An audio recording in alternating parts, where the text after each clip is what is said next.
प्रिय बच्चों, आपका सामाजिक अध्ययन की सामाजिक और राजनीतिक विज्ञान की कक्षा में स्वागत है। आशा करता हूँ कि आप अपने स्थान पर कुशल मंगल होंगे, अपनी पढ़ाई एवं अपनी सेहत का पूरा ध्यान रख रहे होंगे। बच्चों, आज हम कक्षा 7 की पुस्तक सामाजिक और राजनीतिक विज्ञान भाग 2 के अध्याय 4 यानी लड़के और लड़कियों के रूप में बड़ा होना means growing up as boys and girls के बारे में पढ़ेंगे। बच्चों, इस पाठ को मैंने 2 भागों में विभक्त किया है। प्रथम भाग में हम जानेंगे सामोआ द्वीप में बच्चों का जीवन कैसा था। इसी प्रकार हमारे भारत के एक राज्य मध्य प्रदेश में 1960 के दशक में बच्चों का जीवन कैसा था, उसके बारे में भी हम इस भाग में चर्चा करेंगे। तो आओ बच्चों, इस पाठ की ओर पढ़ें। बच्चों, लड़का या लड़की होना किसी की भी एक महत्वपूर्ण पहचान है, उसकी अस्मिता है। जिस समाज के बीच हम बड़े होते हैं वह हमें सिखाता है कि लड़के और लड़कियों का कैसा व्यवहार स्वीकार करने योग्य है। परंतु बच्चों, क्या सभी समाजों में लड़के और लड़कियों के प्रति एक जैसा ही नज़रिया है? बच्चों, हम देखेंगे कि लड़के और लड़कियों को दी जाने वाली अलग अलग भूमिका उन्हें भविष्य में स्त्री और पुरुष की भूमिका के लिए कैसे तैयार करती है। बच्चों, आओ सर्वप्रथम हम 1920 के दशक में सामोआ द्वीप में बच्चों के जीवन के बारे में जानें।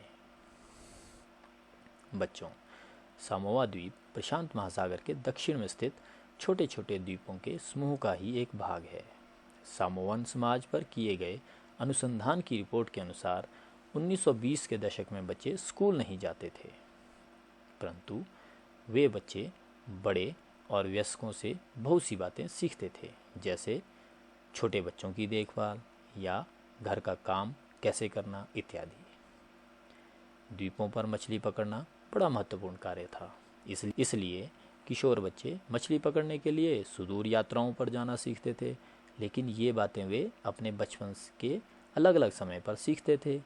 बच्चों, छोटे बच्चे जैसे ही चलना शुरू कर देते थे, उनकी माताएं या बड़े लोग उनकी देखभाल करना बंद कर देते थे। यह जिम्मेदारी बड़े बच्चों पर आ जाती थी, जो प्राय स्वयं ही 5 वर्ष के आसपास की उम्र के होते थे। लड़के और लड़कियां दोनों अपने छोटे भाई बहनों की देखभाल करते थे, लेकिन जब कोई लड़का लगभग 9 वर्ष का हो जाता था, वह बड़े लड़कों के समूह में सम्मिलित हो जाता था और बाहर के काम सीखता था, जैसे मछली पकड़ना, नारियल के पेड़ लगाना आदि। इसी प्रकार लड़कियां जब तक 13-14 साल की नहीं हो जाती थी, छोटे बच्चों की देखभाल और बड़े लोगों के छोटे मोटे कार्य करती रहती थीं। लेकिन एक बार जब वे 13-14 साल की हो जाती थीं, तो वे अधिक स्वतंत्र होती थीं। लगभग 14 वर्ष की उम्र के बाद वे भी मछली पकड़ने जाती थी, बागानों में काम करती थी और डलियां बुनना सीखती थी। बच्चों, खाना पकाने का काम अलग से बनाए गए रसोई घरों में ही होता था, जहां लड़कों को ही अधिकांश काम करना होता था और लड़कियां उनकी मदद करती थी। तो बच्चों, इस प्रकार सामोआ द्वीप के बच्चों का जीवन था। बच्चों, आओ अब हम हमारे एक राज्य यानी मध्य प्रदेश का 1960 में बच्चों का जीवन कैसा था उसके बारे में जानें। बच्चों, आपकी पुस्तक में मध्य प्रदेश के एक छोटे शहर में रहने और स्कूल जाने का वर्णन लिया गया है। बच्चों, वहाँ पर कक्षा 6 में आने के बाद लड़के और लड़कियाँ अलग अलग स्कूलों में जाते थे। लड़कियों के स्कूल लड़कों के स्कूल से बिल्कुल अलग ढंग से बनाए जाते थे। उनके स्कूल के बीच में एक आंगन होता था, जहाँ वे बाहरी दुनिया से बिल्कुल अलग रहकर स्कूल की सुरक्षा में खेलती थी। बच्चों, लड़कों के स्कूल में ऐसा कोई आंगन नहीं होता था, बल्कि उनके खेलने का मैदान बस एक बड़ा सा खुला स्थान था जो स्कूल से लगा हुआ था।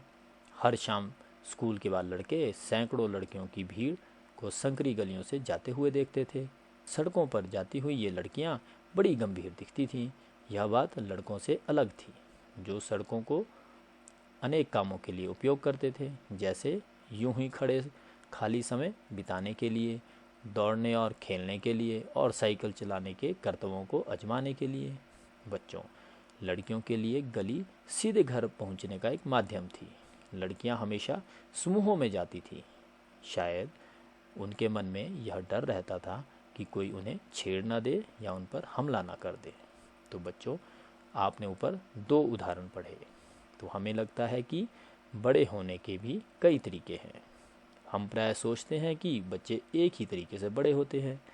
बच्चों, ऐसा इसलिए है क्योंकि हम अपने अनुभवों से ही सबसे ज़्यादा परिचित होते हैं।